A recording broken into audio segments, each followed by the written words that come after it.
Alrighty, yo, what is going on, everybody? It's your boy, Mr. DDG94 here, back with another reaction video. Today, we're finna react to how Spike TV failed the Manosphere, became the failed Manosphere network. I don't remember shit about Spike TV. All I remember was for a couple of years, they had Monday Night Raw. And that was the only time I tuned in. Then after Monday Night Raw, they had TNA. So that was the only time I would tune in to Spike was for wrestling. That was it. I never tuned in for anything else, bro. They had other shit on there, but I was just not interested. I wasn't into this channel at all, bro. Like, they had the UFC stuff too, which I kind of was watching. I was kind of watching it here and there again, now and again, like during the summertime when you couldn't go outside and play because it was raining or something like that was going on, or niggas just didn't feel like going outside.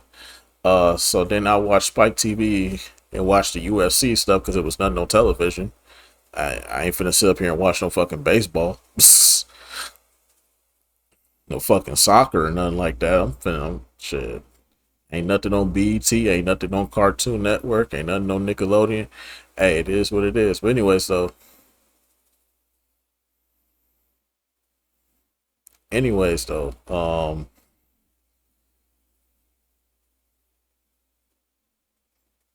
yeah, Spike TV. I don't know too much about it. I don't know how it failed, but we finna find out. This is why stage hands in. Without further ado, let's get right into it. Probably just dating, figuring guys out like Something's me. wrong with her. No. If you saw a guy and you were like initially attracted to Hey, McDonald's is hiring. These shows are boring. You remember when there was an actual TV channel? The most masculine channels are not from this manosphere space that's online. Spike TV was the most masculine channel on television, up until it got rebranded. Game shows, award shows, adult animation, Spike TV had it all. For men, that is. You would think that a channel like Spike TV would be revived or at the very least kept on by its parent company. But why was Spike TV short-lived? And why was there constant rebranding? Well, let's see.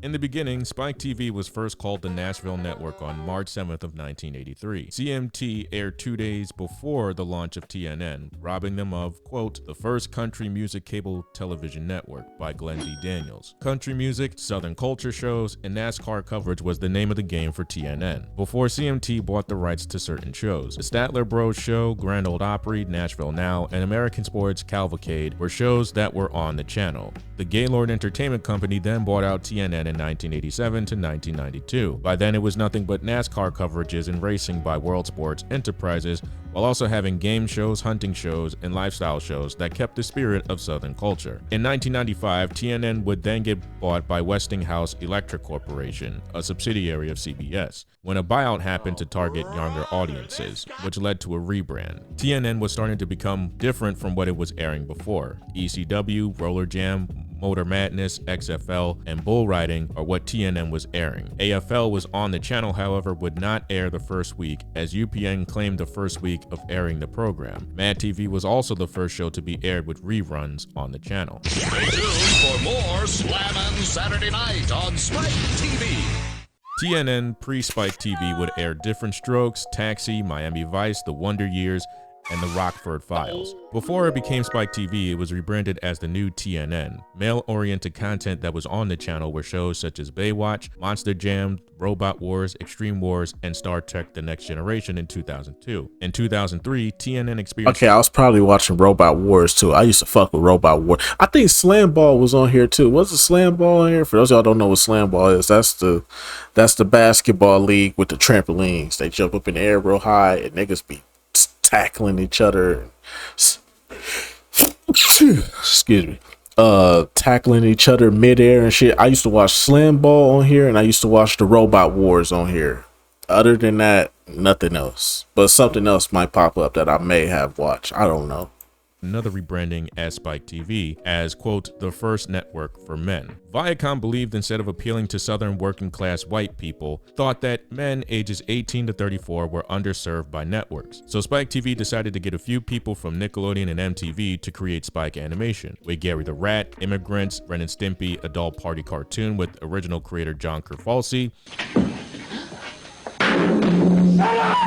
and Stripperella. Before the launch, Spike Lee and Spike Jonze Jr. filed a class action lawsuit on the name of the channel. Spike Lee said that the channel used his first name and would bank on his audience. Spike Jonze Jr. filed to protect his father's name. With that, Spike TV would change the launch date from July 28th to August 11th of 2003. Party with Spike, the first event show to happen on Spike TV, would be heavily muted due to the class action lawsuit. Spike TV after these lawsuits would later air MXC, Gamehead, UFC, and Total Nonstop Action Wrestling. The Joe Schmoes Show was one of the highest rated shows on Spike TV in December of 2004. Spike would then buy the rights to CSI for $1.9 million per episode and earned, quote, the CSI channel title. By November 18th of 2004, SpongeBob SquarePants would air reruns on the channel to promote the SpongeBob SquarePants movie, and would later do the same on VH1. Tenacious D has been chosen to present to you the greatest video game of the decade. Spike TV revolutionized the video game TV shows, while G4 just talked about video games. Spike TV would host actual events and TV shows. Gamehead, aired in October 2005, was a weekly video game show hosted by Jeff Keighley, and later would do Fresh Baked Video Games. This was a part of the Slammin' Saturday Night. Fresh Baked Video Games was the man show on steroids. Comedy sketches, animation, and pranks were a part of the lineup, while also having a segment called Free Video Game for a Shot to the Nuts, which ironically is, the name, which was an endurance test to see if you can get a free video game if men could get a sack of nickels or actress Anika Sevtman to kick them in the nuts. Fun fact, this show would blow up Anika's career and was shared over 1 million times on YouTube during the beginning of YouTube's launch, but would be taken down due to copyright strikes. Spike TV would also be the first channel to air video game awards with Spike Video Game Awards, hosted in either Las Vegas, Nevada or Santa Monica, California. The only game to receive the Video Game Hall of Fame from Spike TV was The Legend of Zelda.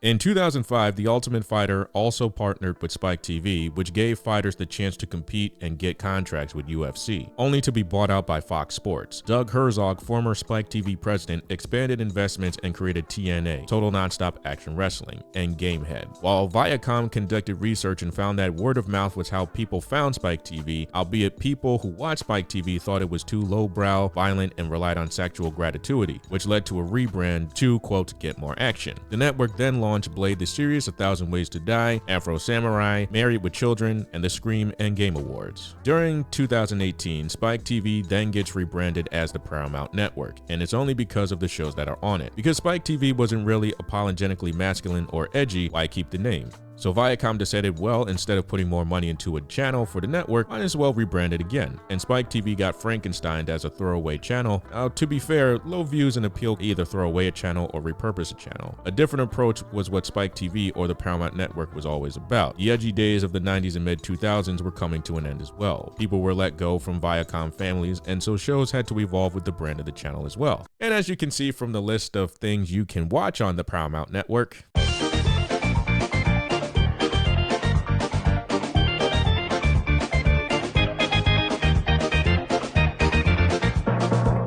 are you still watching it? I'm just looking at it.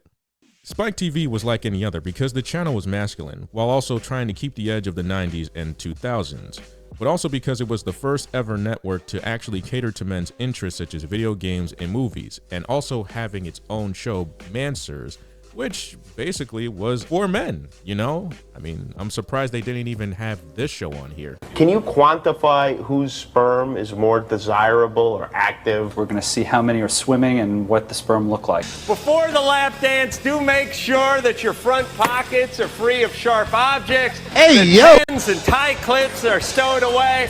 Ziggy-zaggy, ziggy-zaggy, hoi, hoi, hoi! Ziggy-zaggy! Hey, yo, what the fuck? Ziggy-zaggy, ziggy-zaggy, hoi, hoi, hoi! Surprised at that. You know, I'm very surprised at that. We knew as long as horny guys watch television drunk, there would always be a place for our little program. By having those award shows, showed that Spike TV could have been something bigger than itself. G4 did not do video game awards, however, later would take certain ideas into consideration, albeit networks couldn't get away with certain things triggering FCC flags, as well as growing up to a more corporate and mature brand, as well as having to cut a lot of shows. I mean, if you were to do your history on Spike TV, there were tons of shows that didn't make it. Okay, tons of them. Like most channels, Spike TV would get rebranded and repurposed because that's what Viacom does best, while also bringing on some interesting shows in the process. Spike TV will always live on as the Paramount Network.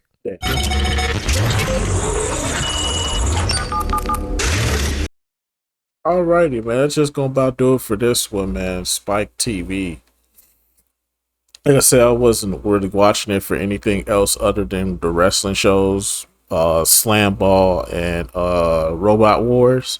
But aside from that, though, yeah, this wasn't a channel for me personally. This just wasn't a channel for me. I wasn't into this whole super masculine thing. Like, I wasn't like super masculine. I was more like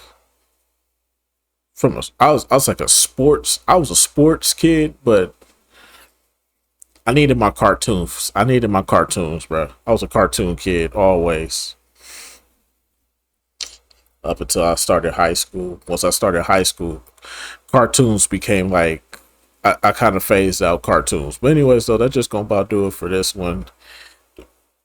I don't know, man. Let me know what y'all think about Spike TV. Was y'all watching this? Because I sure wasn't. Like I said, unless wrestling was on, I wasn't watching no Spike TV. But yeah, man, that's just gonna about do it for this one. I'll see y'all the next one. Till then, bye.